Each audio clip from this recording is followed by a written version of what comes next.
Olha, a gente vai dar uma olhada num texto antigo, Levítico 18, que à primeira vista parece só uma lista enorme de proibições, né? Mas a verdade é que ele é muito mais do que isso. Pensa nele como um código fundamental, sabe? Quase um projeto para construir uma identidade totalmente nova para um povo. E o capítulo inteiro, na verdade, se baseia numa escolha. Uma escolha fundamental. De um lado, a gente tem as obras da terra do Egito, ou seja, tudo aquilo que o povo de Israel conhecia, de onde eles vieram, e do outro, os meus juízos, um conjunto de leis completamente novo. A mensagem aqui é bem direta, né? O caminho para frente tem que ser diferente. Diferente do passado, e olha que interessante, diferente também do que eles iam encontrar no futuro, lá na terra de Canaã. Para a gente entender direitinho como esse código foi montado, vamos seguir a própria estrutura do texto, ok? São 5 partes. A gente começa com o comando divino, depois passa pelas regras da família e da comunidade, aí a gente vê a questão da terra contaminada e, para fechar, o mandato final. Então vamos lá.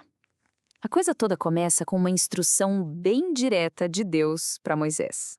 E olha, não é um conselho, não é uma sugestão, é uma ordem mesmo, que já chega estabelecendo as bases para um jeito de viver, nossa, radicalmente diferente. O ponto central de tudo isso é o que a gente pode chamar de mandato divino. A ideia aqui é que essas leis não são só sobre o que se pode ou não fazer.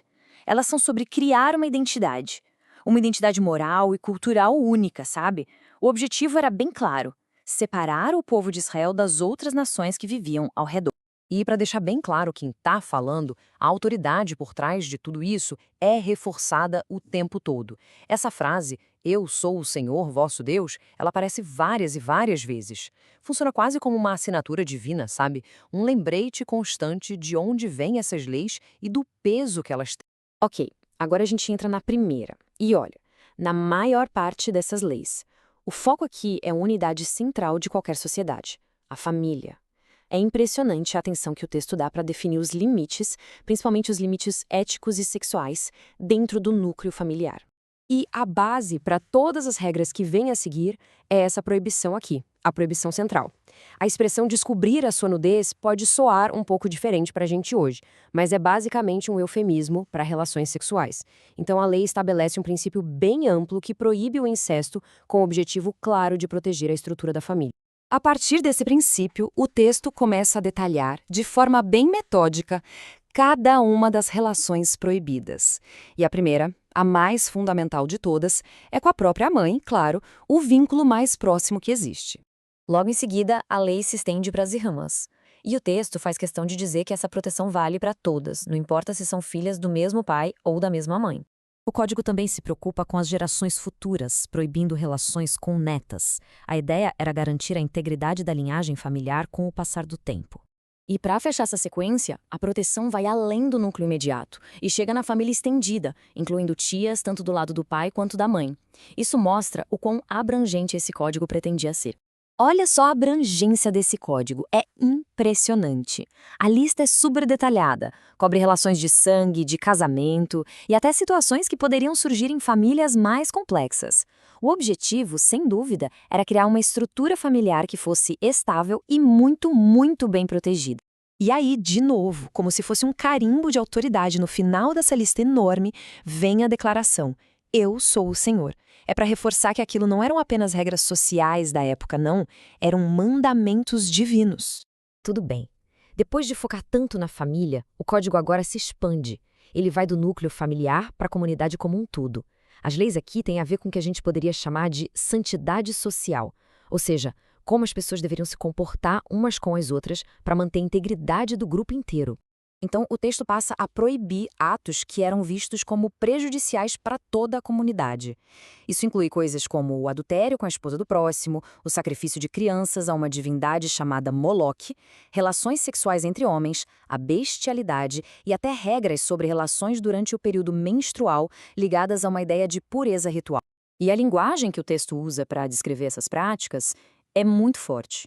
Palavras como abominação, confusão, elas são usadas para deixar bem clara a gravidade com que essas ações eram vistas. Eram consideradas verdadeiras violações da ordem natural das coisas. E o ponto principal aqui é que essas regras sociais não eram só sociais. Elas estavam ligadas diretamente a uma ideia teológica. a de não profanar o nome de Deus. Ou seja, o comportamento da comunidade inteira refletia diretamente na honra divina. E para não deixar dúvida, a assinatura no final. Eu sou o Senhor. Mas por que essas leis eram tão importantes assim? Qual era o risco? Bom, a próxima parte do texto explica exatamente as consequências da desobediência. E a ideia por trás é bem poderosa. As ações das pessoas poderiam afetar a própria terra onde elas viviam. O texto descreve um processo bem claro, quase em 3 passos. Primeiro, as nações que moravam naquela terra antes de Israel se contaminaram com essas práticas. Segundo, por causa disso, a própria terra ficou contaminada. E terceiro, e aqui a imagem é forte, a terra, como se fosse um organismo vivo, reage e vomita os seus habitantes. É uma metáfora muito, muito poderosa para a expulsão, para a perda da terra. E olha, não era só uma consequência coletiva para o povo todo. Tinha também uma consequência individual bem severa. Quem cometesse uma dessas abominações seria extirpado do seu povo. Isso quer dizer, seria cortado da comunidade. E naquela época, ser expulso do seu povo era praticamente uma sentença de morte social. Bom, e com isso a gente chega na conclusão do capítulo. Essa parte final funciona como um grande resumo de tudo e um último chamado para que as pessoas se lembrem dessas regras. A mensagem principal é bem direta: guardem os meus mandamentos. Em outras palavras, não repitam as práticas dos povos que viveram aqui antes de vocês.